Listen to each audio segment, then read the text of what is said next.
খাড়া করে দিই, কষ্ট দিয়েন না। লিল্লাহে তাকবীর, আল্লাহু আকবার। আমরা তাদের কালেকশনটা তাড়াতাড়ি শেষ করে দিন আর হাতে মাইক দিয়ে দিব ইনশাআল্লাহ। তাড়াতাড়ি একটু ফজলুর রশিদ সাহেব আমাদের মাঝে উপস্থিত হয়ে যদি বলবেন। আচ্ছা জনাব মোর্শেদ সাহেব একটু আল্লাহ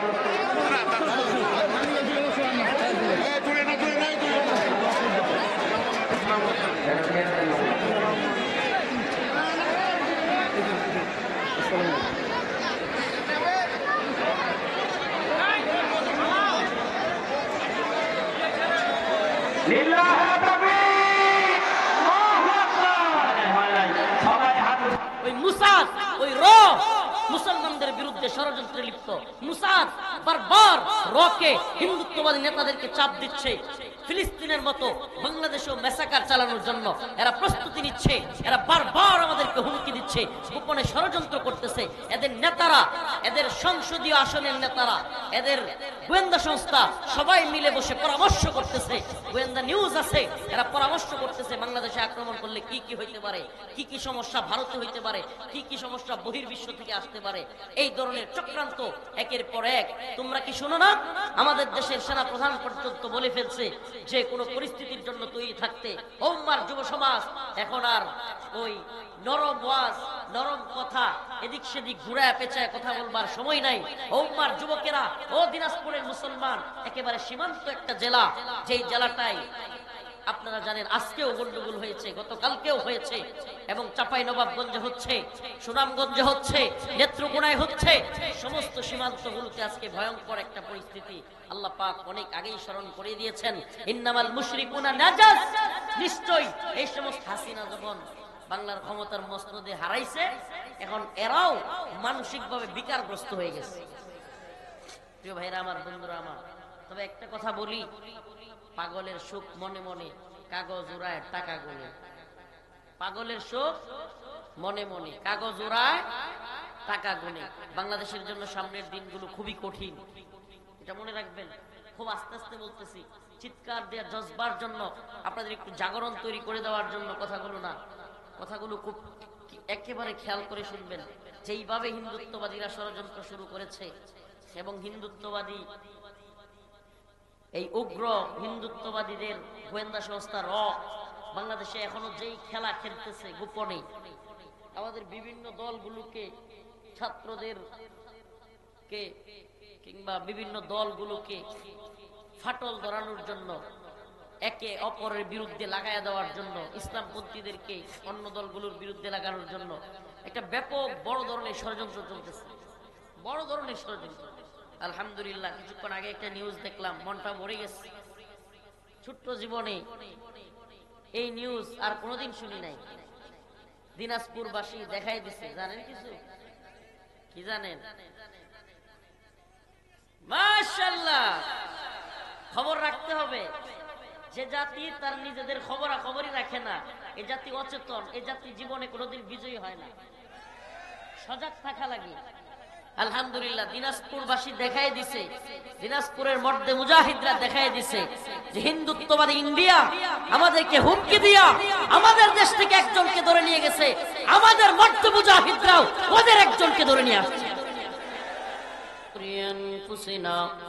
ومن سيئات أعمالنا من يهده الله فلا مضل له ومن يضلل فلا هادي له ونشهد أن لا إله إلا الله وحده لا شريك له أما بعد فأعوذ بالله من الشيطان الرجيم بسم الله الرحمن الرحيم لتجدن أشد الناس عداوة للذين آمنوا اليهود والذين أشركوا صدق الله مولانا العظيم وصدق رسوله النبي الكريم ونحن على ذلك من الشاهدين والشاكرين والحمد لله رب العالمين সকলে একটু দূরে শরীফ পড়ি আল্লাহুম্মা সাল্লি আলা মুহাম্মাদ ওয়া আলা আলি মুহাম্মাদ কামা সাল্লাইতা আলা ইব্রাহিম ওয়া আলা আলি ইব্রাহিম ইন্নাকা হামিদুম মাজিদ اللهم بارك على محمد وعلى آل محمد كما باركت على إبراهيم وعلى آل إبراهيم إنك حميد مجيد ইহুদি এবং মুশরিকরা তোমাদের এমন শত্রু যারা তোমাদের ধ্বংস করে দিতে চায়, তোমাদের দ্বীন, ঈমান, তোমাদের দেশ, সবকিছু। একটা উদাহরণ দেখাই। এতদিন তো আমরা বিগত 16 বছর ইন্ডিয়ার সাথে আমাদের সম্পর্ক অনেক গল্প শুনেছি, শুনি নাই? কেউ বলেছেন ইন্ডিয়ার সাথে আমাদের স্বামী স্ত্রীর সম্পর্ক, কেউ বলেছেন আমাদের রক্তের সম্পর্ক, এক একজন এক একটা বলছেন। কিন্তু এখন আমরা কি দেখছি? হাসিনা পালায়া যাওয়ার পরে পীড়িত কই গেল? তার মানে কি বোঝা গেল? যতদিন হাসিনা এবং তার দল ইন্ডিয়ার গোলামি করেছে, ঠিকঠাক মতো ইন্ডিয়ার পক্ষে জি হুজুর, জি জি জি করছে, জি জনাব, যাহা বলিবেন তাহাই। সীমান্তের কাঁটাতারে ঝুলে আছে লাশ, বন্যার পানি দিয়ে ভাসিয়ে নিয়ে যাচ্ছে লাশ। তারপরেও আম্রপালি, ইলিশ, বন্দর, ট্রানজিট সুবিধা, রেল লাইন, সব সুবিধাগুলো দিয়া গোলামি করলো। তখন কত সুন্দর সম্পর্ক। কিন্তু এখন যখন এদেশের মুসলমানরা, এদেশের জনগণ সিদ্ধান্ত নিয়েছে আমরা আর ভারতের গোলামি করব না, এখন দেখা যাচ্ছে তাদের আসল আচরণ। সীমান্তের কাঁটাতারের বেড়ায় আলহামদুলিল্লাহ কিছুক্ষণ আগে একটা নিউজ দেখলাম, মনটা ভরে গেছে। ছোট্ট জীবনে এই নিউজ আর কোনোদিন শুনি নাই। দিনাজপুরবাসী দেখাই দিছে। জানেন কিছু? কি জানেন? মাশাআল্লাহ, খবর রাখতে হবে। যে জাতি তার নিজেদের খবরাখবরই রাখে না, এই জাতি অচেতন, এই জাতি জীবনে কোনোদিন বিজয়ী হয় না। সজাগ থাকা লাগে। আলহামদুলিল্লাহ দিনাজপুরবাসী দেখাই দিছে, দিনাজপুরের মধ্যে মুজাহিদরা দেখাই দিছে যে হিন্দুত্ববাদী ইন্ডিয়া আমাদেরকে হুমকি দিয়া আমাদের দেশ থেকে একজনকে ধরে নিয়ে গেছে, আমাদের মধ্যে মুজাহিদরাও ওদের একজনকে ধরে নিয়ে আসছে। আলহামদুলিল্লাহ, আমাদেরকে তৈরি থাকতে হবে। এদেরকে ভয় পাওয়ার কিছু নাই। এটা একটা মায়াজাল। এই কথা বলবেন না, এটা একটা মায়াজাল। কি? Bharat super power, America super power, Russia super power, এমন ড্রোন, কামান, বিমান, এটম বোম, আইরে বাবারে অভাব নেই। আমি তো বলি সুপার পাওয়ার সির্ফ আল্লাহ, লা ইলাহা ইল্লাল্লাহ। সুপার পাওয়ার সির্ফ আল্লাহ, লা ইলাহা। সুপার পাওয়ার কে? আল্লাহ পাক করুণা দিয়েছিলেন, করুণা। সুবহানাল্লাহ। কোন যুদ্ধ নাই সারা বিশ্বে, কোন নেতাদের নেতাগিরি নাই, মাতবরি নাই, ঘরে বসেছিল এসি রুমে। হাই হাই, এখন লস অ্যাঞ্জেলেস এক নর্দমার শহর, বেহায়াপনা, অশ্লীলতার শহর। আল্লাহ পাক জালেমদের এই বেহায়াপনা, বেলাল্লাপনার শহরকে জ্বালিয়ে দিয়েছেন দাবানলের আগুনে। এমন কোন ব্যবস্থা নাই, এমন কোন সিস্টেম নাই যেটা দিয়ে তারা সেভ হইতে পারে। সুবহানাল্লাহ, আলহামদুলিল্লাহ। প্রিয় ভাইরা আমার, বন্ধুগণ আমার, আল্লাহ রাসূল সাল্লাল্লাহু আলাইহি সাল্লাম একটা হাদিসের মধ্যে বলেছেন যে আমার উম্মতের কোন বাহিনী যদি 12,000 হয়, কয় হাজার? 12,000 হয়, পৃথিবীর কোন সুপার পাওয়ার নাই আমার উম্মতের 12,000-এর বাহিনীকে পরাজিত করে। সুবহানাল্লাহ বলবেন না?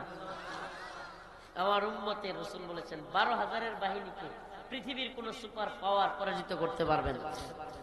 কেন? ইতিহাস কি বলে? বদরে আমরা বিজয়ী, 12,000 লাগছে 313 জন। বদরে আমরা বিজয়ী। আফগানে রাশিয়ার বিরুদ্ধে আমরা বিজয়ী, আমেরিকার বিরুদ্ধে বিজয়ী। আরেকটা বিজয়ের সুসংবাদ রিসেন্টলি এসেছে সিরিয়ায় বাশার আল আসাদ, হাফিজ আল আসাদের দীর্ঘদিনের স্বৈরশাসন, জুলুমের অবসান ঘটেছে। অচিরেই মিশর থেকে সিসি নামক বদমাইশের ক্ষমতার পতন ঘটে মধ্যে মুজাহিদদের দখলে আসবে। অচিরেই মালি, সোমালিয়া, মোগাদিসুতে মধ্যে মুজাহিদদের কালেমার পতাকা উড়বে। সুবহানাল্লাহ ওয়া বিহামদিহি। দিকে দিকে আজ বিজয়ের ধ্বনি।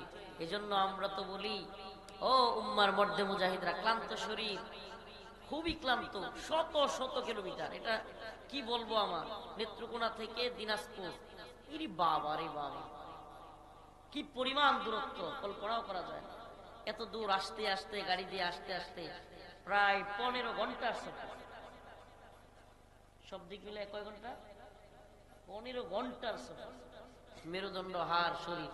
তারপরেও এই উম্মার মধ্যে মুজাহিদ যুবকরা আমাদের কথা শুনতে আসে। তাদের প্রতি আমাদের পয়গাম, তাদের প্রতি আমাদের মেসেজটা কি? যে গদবাদা ওয়াজ মাহফিল কতদিন চলবে আল্লাহ জানে। যেইভাবে হিন্দুত্ববাদীরা ষড়যন্ত্র শুরু করেছে, এবং হিন্দুত্ববাদী এই উগ্র হিন্দুত্ববাদীদের গোয়েন্দা সংস্থা র বাংলাদেশে এখনো যেই খেলা খেলতেছে গোপনে, আমাদের বিভিন্ন দলগুলোকে, ছাত্রদের কে কিংবা বিভিন্ন দলগুলোকে ফাটল ধরানোর জন্য, একে অপরের বিরুদ্ধে লাগায়া দেওয়ার জন্য, ইসলামপন্থীদেরকে অন্য দলগুলোর বিরুদ্ধে লাগানোর জন্য একটা ব্যাপক বড় ধরনের ষড়যন্ত্র চলতেছে। বড় ধরনের ষড়যন্ত্র। এই ষড়যন্ত্র এবং সীমান্তের কাঁটাতারের বেড়ার কাছের ষড়যন্ত্র দুয়ে মিলে বাংলাদেশের জন্য সামনের দিনগুলো খুবই কঠিন। এটা মনে রাখবেন। খুব আস্তে আস্তে বলতেছি, চিৎকার দেওয়ার জজবার জন্য, আপনাদের একটু জাগরণ তৈরি করে দেওয়ার জন্য কথাগুলো না, কথাগুলো খুব একেবারে খেয়াল করে শুনবেন। একদিকে রাজনৈতিক ভাবে বাংলাদেশে যে সমস্ত দলগুলো হাসিনা এবং আওয়ামী লীগের বিরোধিতা করেছে, যে সমস্ত ছাত্রদের নেতারা বা ছাত্র সমন্বয়করা বা যারা মিলেমিশে আন্দোলন করে আজকের এই বিপ্লব 5 আগস্টে সম্ভব হয়েছিল, এদেরকে ফাটল তৈরি করা এবং একে অপরের পিছনে লাগাইয়া দেওয়া এবং সীমান্তের সব এরিয়ায় হুমকি দমকি দেয়া, দখল করবার চেষ্টা করা, বিভিন্ন জায়গায় বোমা ফেলা, গুলি করা, সব কিছু একই সূত্রে গাথা। এরা ভয়ঙ্কর এক ষড়যন্ত্রে মেতে উঠেছে। এরা পাগলের মতো উন্মাদ হয়ে গিয়েছে। এদের পুতুল, এদের সাজানো গোছানো সংসার, সাজানো গোছানো পুতুল হাসিনা যখন বাংলার ক্ষমতার মসনদে হারাইছে, এখন এরাও মানসিকভাবে বিকারগ্রস্ত হয়ে গেছে। প্রিয় ভাইরা আমার, বন্ধুরা আমার, তবে একটা কথা বলি, পাগলের সুখ মনে মনে, কাগজ উড়ায় টাকা গুনে। পাগলের সুখ মনে মনে, কাগজ উড়ায় টাকা গুনে। এত সহজ না যে জাতি স্বৈরাচার জালিমদেরকে জাতা করে পিষ্ট হতে হতে ছাত্র, শিক্ষক, বক্তা, মুফতি, শাইখুল হাদিস, বুদ্ধিজীবী, কলামিস্ট সকলে একমত হয়ে সকল দল মত নির্বিশেষে জালেমদের বিরুদ্ধে অবস্থান নিয়েছে। সেই ভূখণ্ডে নতুন করে জালেমকে আবার পুনর্বাসন করা অসম্ভব। আমরা সকলকে বলি, সজাগ থাকবেন। আল্লাহ পাক কোরআনে কারীমের মধ্যে বলেছেন, লাতাজিদান্না আশাদ্দান নাস আদাওয়াতাল লিল্লাযিনা আমানুল ইয়াহুদ ওয়াল্লাযিনা আশরাকু। মুমিনদের সবচাইতে কঠিন শত্রু ইহুদি এবং মুশরিকরা। আপনি একটু তাকায় দেখেন ফিলিস্তিনের দিকে, বলেন তো ফিলিস্তিনে মুসলমানদেরকে কারা নির্যাতন করতেছে? ইহুদিরা। আল্লাহ পাক কত বছর আগে কোরআনে বলেছেন, অথচ আজকে আমরা কি দেখি? একদিকে ইহুদিরা নির্যাতন করতেছে, আরেকদিকে কাশ্মীরে নির্যাতন করতেছে কারা? বলেন না কারা? মুশরিকরা, পত্তলিকরা। তো আল্লাহ পাকের কথা মিলল কি মিলল না? বিধ্বস্ত চৌচির ভূস্বর্গ কাশ্মীর, তিলে তিলে জলে পড়ে হলো ছাই। প্রতিবেশী বাংলায় কোথাও আজ কি হয়, রুখে দাঁড়াবার মতো কেউ নাই, কেউ নাই, জিহাদে যাবার মতো কেউ নাই। বিধ্বস্ত চৌচির ভূস্বর্গ কাশ্মীর, তিলে তিলে জলে পুড়ে হলো ছাই, প্রতিবেশী বাংলায় কোথাও আজও কি ভাই রুখে দাঁড়াবার মতো কেউ নাই, কেউ নাই, জিহাদে যাবার মতো কেউ নাই।